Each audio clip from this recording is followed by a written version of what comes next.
Bakit napakahalaga ng The Mona Lisa? August 21, 1911, France. Excited ka sa araw na ito?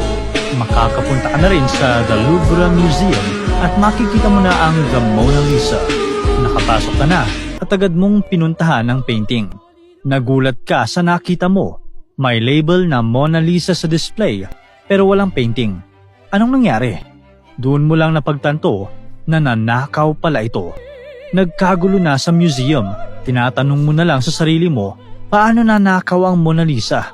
Bakit sa dami ng artwork sa museum ay ito ang kinuha ng magnanakaw? Gaano nga ba kahalaga ang painting at ano ang kwento sa likod nito?